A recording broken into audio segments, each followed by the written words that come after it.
tecnologia que será utilizada, tem também a possibilidade de eles conhecerem mais gente de outros clubes, troca de conhecimento, um evento sensacional que me relataram, e o Flamengo presente lá mostrando novamente a grandeza do Flamengo no cenário mundial. E por falar em Super Mundial, o Alexandre, ele deu uma entrevista à FIFA e falou sobre o Super Mundial, a possibilidade do Flamengo brigar com grandes europeus, tendo em vista que o Alexandre é um jogador nível Europa, e ele falou o que esperar do Mundial de Clubes. Todos estão super empolgados para esse momento.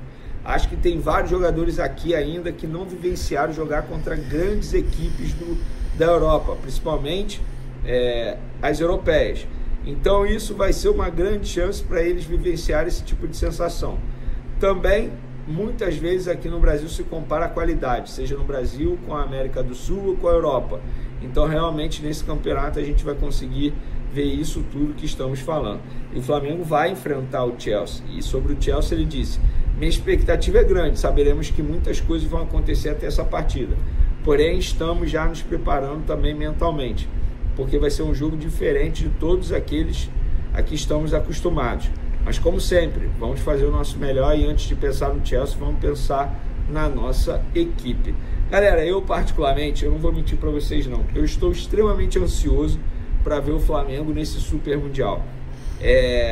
Eu não estou aqui dizendo que o Flamengo vai brigar pelo título, mas gente, isso dá uma visibilidade que vocês não têm noção. É o Super Mundial de Clubes da FIFA. 32 equipes, se não me engano, nos Estados Unidos, o mundo inteiro olhando para esse campeonato, o mundo inteiro. Eu fico imaginando se eu fosse jogador, nossa senhora, é óbvio que não dá para sonhar com título. Eu não estou sonhando com título, no caso do Flamengo, tá? Não sonho de verdade, mas a possibilidade de ver o Flamengo disputar um Super Mundial, pegar grandes equipes, pegar o Chelsea da vida, sensacional, cara. Eu acho maneiro demais. O torcedor rubro-negro que puder comparecer aos Estados Unidos vai ser bacana também. Então, enfim, eu tô ansioso. E junho é logo ali, tá, gente? Tá batendo a porta. Eu sei que namora, daqui a pouco você já tem que caçar presente pro Dia dos Namorados, dia 12 de junho tá chegando. Ah, estamos em março ainda. Beleza, dia 20 de março já. É abril praticamente, meu amigo. O tempo voa. Então, aproveite a vida, hein? Porque o tempo tá passando. Bruno Henrique, galera, ele deu uma declaração ontem na entrevista coletiva e eu vi muita gente criticando essa declaração dele. Ele disse o seguinte: não estou falando mal de ninguém, mas hoje temos um elenco mais qualificado que aquele de 2019. Gente, qual é a mentira nisso aqui? Qual é a polêmica nisso aqui? De verdade. Ele não falou nenhuma mentira. Ele utilizou a palavra elenco. E quando é elenco, é você pegar, sei lá, banco e time titular. O time titular de 2019 eu considero melhor do que o atual. Mas o elenco do Flamengo atual é 1000 vezes melhor, gente. Não tem nem comparação, cara.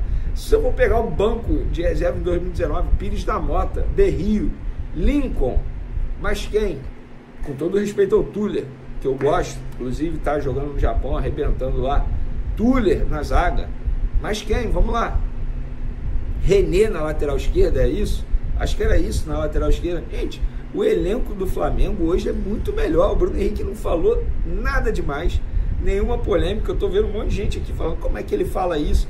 É porque as pessoas não sabem interpretar. Elenco é diferente de time titular. Time titular é 2019. Elenco, sem sombra de dúvidas, 2025. E aí, vocês concordam ou não? Quero a opinião de vocês.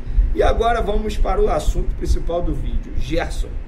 E eu vou pegar como gancho um tweet do parceiro Broca, Alex Broca, lá no Twitter. Ele diz o seguinte: esse papo de renovação do Gerson tá ficando chato pra caramba já. Pior que isso, pode acabar criando antipatia pelo jogador. Amanhã ele começa a jogar mal e nego vai achar que é por isso. O pai dele tá fazendo o negócio de forma totalmente equivocada. O contrato do Gerson vai até dezembro de 2027. Ou seja, tem mais de 2 anos de contrato ainda. Aí você tem que ler manchetes. Renovação de Gerson pode não ter um final feliz. O tal do Marcão acha que é o Braz ainda. Gente, vamos lá. Eu concordo. Porque eu peguei esse tweet aqui do Alex, inclusive, um abraço para ele. É um cara extremamente ativo nas redes sociais, Flamengo pra caramba. De vez em quando a gente troca até umas ideias aí. ele tá certo. O contrato do Gerson vai até dezembro de 2027. Não tem isso de renovação de Gerson, pode não ter o final feliz. Gente, o contrato dele não acaba esse ano. Se fosse o Pulgar aqui, ok. O contrato do Pulgar acabaria em dezembro. Varela, hoje, exemplo perfeito. Renovação de Varela pode não ter um final feliz. Ok, o contrato dele é até dezembro desse ano. Agora o Gerson, que forçação de barra é essa, gente? E eu gostei demais da última frase aqui do Alex. Ele falou, o tal do Marcão acha que é o Braz ainda. Gente, esquece. Se tem uma coisa que eu tirei da minha entrevista com o José Boto, foi o profissionalismo está reinando no Flamengo atualmente. Não vai ganhar no grito. Arrisco a dizer que o Marcão, se estiver gritando nos bastidores para jornalistas e tal, vai se dar mal. O Flamengo não vai renovar na base do grito. O Flamengo entende que fez uma ótima proposta para ele agora. Uma renovação até 2030 e com um salário atualmente que seria o maior do elenco rubro-negro. E que ele merece, tá? Tá jogando muita bola. Eu vi até um tweet do Falso 9 falando sobre isso. Deixa eu ver se eu acho aqui, porque ele resumiu bem o que eu penso. Ele resumiu bem sobre a renovação de contrato do Gerson. Ele botou aqui, eu não sou contra. Gerson ter o maior salário do elenco é corretíssimo. Rubro-negro, líder no comportamento, líder técnico, no auge físico da carreira. Mais do que um jogador, representa dentro de campo no maior representante do torcedor na atual geração. Além de seu poder de mediação. Ele tem ajudado demais o Wesley, por exemplo. O Wesley cresceu de produção muito graças ao Gerson. O Gerson ele tem que ter aumento. E não é nenhum absurdo ele ter o maior salário do elenco. A questão é essa forçação de barra de que não vai ter final feliz. Como assim, gente? O contrato dele vai até dezembro de 2027. Calma. Entendeu? Pelo menos é a minha visão. O que vocês acham? Gostaria de ouvir vocês, torcedores, que estão aqui diariamente no canal Vini Casagrande. Então, galera, em relação ao Flamengo aí, ele entende que a proposta de aumento de salário aí enviada para o Gerson, ela é boa. Porém, o staff do atleta não enxerga da mesma maneira. Na visão dos representantes do Camisa 8, o rubro-negro precisa melhorar a valorização salarial, tendo em vista que o meio-campista não tem ajustes no vencimento desde 2023, quando ele retornou aí ao Flamengo lá do Olympique de Marseille, já aqui para o Rio de Janeiro. Já em relação ao tempo de contrato, as partes já chegaram ao entendimento. Dessa forma, a quantidade dos anos estendidos do novo vínculo não causará problema aí na hora da renovação do vínculo. De momento aí, vale lembrar que o Gerson tem contrato aí com o Flamengo até dezembro de 2027. Você, torcedor aí rubro-negro, vocês concordam aí com o aumento de salário do Gerson ou não? Deixe a sua opinião aí nos comentários também. Agora, em relação ao Jorginho aí, que desembarcou no Rio de Janeiro e causou bastante êxtase aí na torcida, José Boto aí falou que o Jorginho pode reforçar o Flamengo e estaria até com a proposta em mãos aí para fechar com o jogador. Vamos estar vendo aqui o que o João Guilherme vai estar falando aí sobre esse desembarque de Jorginho do Rio de Janeiro. Antes do Danilo chegar, tinha muita gente, esse Danilo aí não joga nada e tal. Por quê? Porque ficou com a imagem do Danilo da seleção brasileira jogando de lateral direito, que recentemente o Danilo não tem sido mais lateral direito. Lá na Juventus ele era zagueiro e andou fazendo boas temporadas lá. O caso do Danilo é um caso muito parecido com o do Jorginho, porque chega um determinado momento da carreira do jogador, quando ele entra nessa faixa de 33, 34 anos, os grandes clubes da Europa começam naturalmente a promover uma renovação no elenco. E esses caras vão perdendo espaço por uma questão de idade, mas não é por uma questão de qualidade. É por uma questão de intensidade para o ritmo dele lá, né? Você pode reparar que a maioria que chega nessa faixa aí de 34, 35, já começa ou a jogar em equipes menores da Europa ou ir para outras partes do mundo, né? Vai jogar lá no Oriente Médio, vem aqui para o futebol brasileiro, vai jogar lá nos Estados Unidos na MLS. Então o caso do Danilo é um caso muito parecido com o do Jorginho, né? O Danilo, ele veio e quando ele chegou e começou a jogar, ficou todo mundo assim, porra, Caraca! Mas por que isso? Porque a maioria do público aqui no Brasil não acompanha o futebol internacional. A galera vê os grandes jogos. Por exemplo, Real Madrid e Barcelona, o povão vê. Final da Champions League, o povão vê. Algum jogo que tenha um duelo especial envolvendo grandes estrelas do mundo da bola, a galera vê. Agora, o campeonato todo, Premier League, todas as rodadas, Série A italiana, todas as rodadas, La Liga, todas as rodadas, quem assiste isso é um nicho, um público segmentado, grande, um público mais jovem, a galera do videogame se amarra, e quem é apaixonado pelo futebol internacional. Porque o povão, ele acompanha mesmo o time dele. O cara quer saber do Flamengo, do Vasco, do Botafogo, do Palmeiras. O cara está mais ligado no Botafogo e Madureira do que no Real Madrid jogando contra o Valladolid. Ele vê o Botafogo e Madureira. Então as pessoas que comentam isso não acompanham, não conhecem muito. O Jorginho é o mesmo caso do Danilo. O Danilo, nos poucos momentos que ele esteve em campo no Flamengo, já deu para perceber o nível dele elevadíssimo, e ele jogando com frequência, a possibilidade dele ser titular do time do Felipe Luiz é muito grande, e jogar até mesmo com 3 zagueiros, o Felipe arrumar uma solução tática para colocar ele, o Léo Ortiz e o Léo Pereira. E o Jorginho é igual. O Jorginho tem um nível técnico acima da média. É um jogador com uma carreira consolidada na Europa. Só que para os padrões europeus ele começa a entrar naquele ciclo descendente, mas que aqui pode fazer com que ele jogue mais 3, 4 anos num nível elevadíssimo. Nós temos exemplos no futebol brasileiro de jogadores com 37, 38 anos que estão aí jogando muito bem. Eu posso citar o Thiago Silva, que é um zagueiro extraordinário, e o Hulk, atacante, né, que é um grande profissional, é um atacante muito bom. Ou seja, esse cara vem para cá, ele vai deitar, gente. Bota aí no YouTube, Jorginho, Arsenal, Chelsea, Napoli. Ele é um construtor de jogadas. Ele é um volante que cria espaços, cria situações, organiza times. E eu estou muito curioso, caso ele venha, eu acho que vem, para ver ele encaixado no esquema do Felipe Luiz. Porque ele é um jogador que tem tudo, e com certeza o Felipe viu isso e foi falar com ele: cara, você é o jogador, porque ele dá cadência ao jogo, ele organiza o jogo, ele pifa a bola, ele faz assistências, ele lá de trás, ele joga como um meia mais recuado. Só que o meio-campo do Flamengo tem Pulgar, tem De La Cruz, eles estão formando uma dupla de volantes excepcional. O Pulgar mais cadenciado, mais técnico, o De La Cruz mais dinâmico. Os dois estão jogando muita bola. Aí você tem o Arrascaeta e o Gerson, que são 2 jogadores históricos do Flamengo. E 2 jogadores de enorme qualidade também. Só que o Jorginho, ele vai entrar e ele vai dar ainda mais qualidade a esse time do Flamengo, que já tem Rossi, trabalha muito bem a saída de bola, com os pés excelente.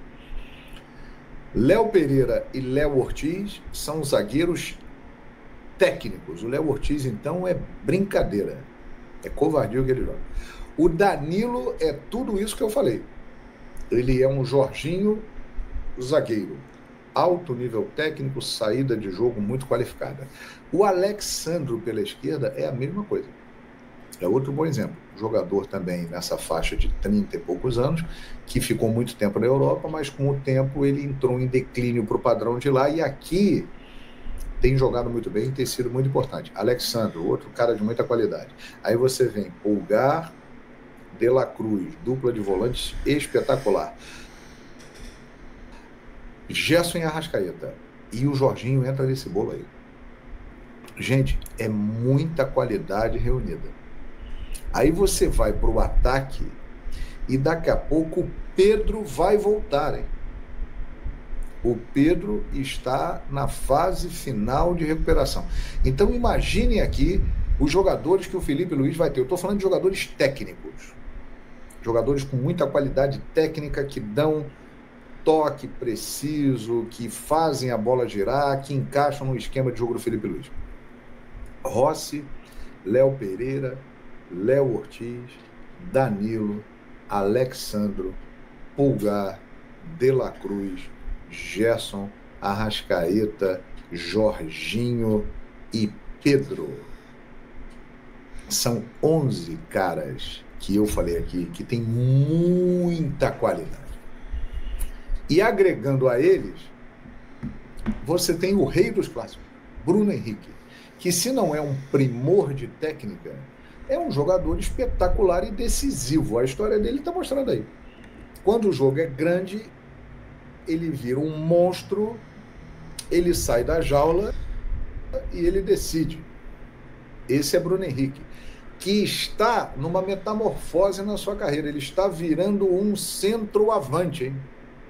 Aquele Bruno Henrique que a gente viu, que se consagrou, ponta, rápido, que dava o tapa na frente, que ninguém pegava, que o lateral ficava só no ventinho, sentindo ele passar, esse cara aí já foi.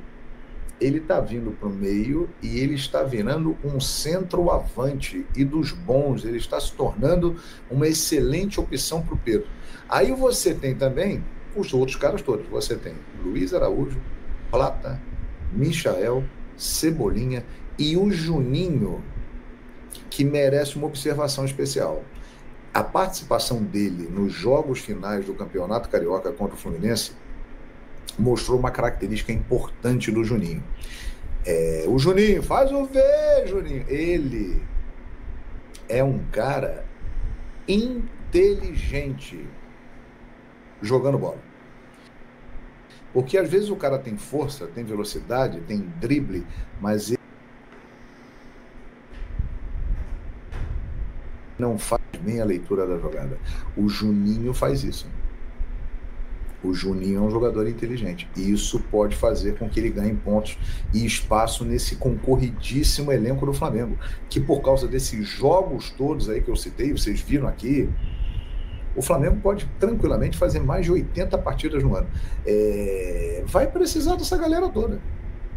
Vai todo mundo jogar. Não tenha dúvida. Agora, é óbvio que tem jogos e jogos. Né? Jogos e jogos. Nos jogos maiores, aquele jogão, por exemplo, um jogo decisivo de Libertadores na América, um jogo decisivo de Campeonato Brasileiro, uma reta final de Copa do Brasil, um jogo decisivo, mata-mata. O Felipe vai colocar em campo aquilo que ele considera o melhor para o Flamengo. E é nesse momento que a gente vai ver quem tem mais prestígio ou não com o treinador. E eu acho que o Jorginho vem para entrar no time nesses momentos, nos jogos grandes. E aí quem vai sair? Hein? Porque é o seguinte, o Arrasca, ele vem se recuperando de lesão e ele vem, neste momento, apresentando um nível abaixo do que ele já foi. Mas é o Arrascaeta. É o Arrascaeta. Vocês viram o gol que o Luiz Araújo perdeu? Numa linda jogada do Flamengo, que o Flamengo saiu tocando aqui de trás e tal, deu nele, ele pum, meteu para o Luiz Araújo, que tocou por cima do Fábio e a bola saiu. Você viu a metida de bola do Arrascaeta? Esse é o Arrascaeta, que fez isso durante anos no Flamengo e consagrou Gabigol, consagrou Bruno Henrique, consagrou Pedro e companhia limitada. Ou seja, um cara que nessa concorrência aí ele vai subir de nível, não tenha dúvida. O Gerson está se tornando a grande liderança do time do Flamengo. O Gerson hoje é o grande líder, o cara que puxa a fila no time do Flamengo. E a dupla Pulgar e De La Cruz, eu já falei aqui, é sacanagem, né? Porque esse cara joga. O próprio Felipe Luiz falou isso.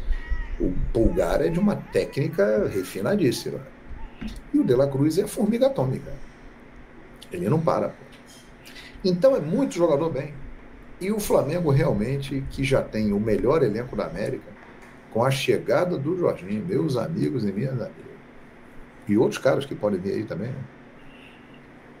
Eu vou falar para vocês, hein? O Felipe Luiz deve estar olhando e rindo de alegria, né? Porque essa é uma dor de cabeça maravilhosa. Pô, tá sobrando jogador bom.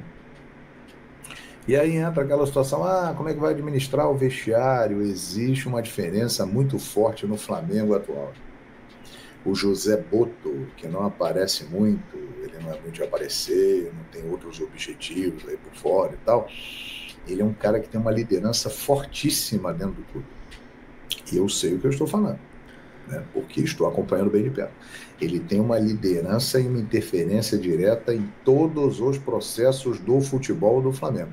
Então ele blinda muita coisa e o comando é firme no vestiário e dando total respaldo ao Felipe Luiz, que é um cara muito experiente em vestiário. Que o Felipe... Então, torcida rubro-negra, o que vocês acham aí de Jorginho chegando no Flamengo? Deixa a opinião de vocês aí a respeito do vídeo, se vocês concordam aí com o João Guilherme, se vocês acham que vale a pena trazer o Jorginho. Deixa a opinião de vocês aí nos comentários e até o próximo vídeo.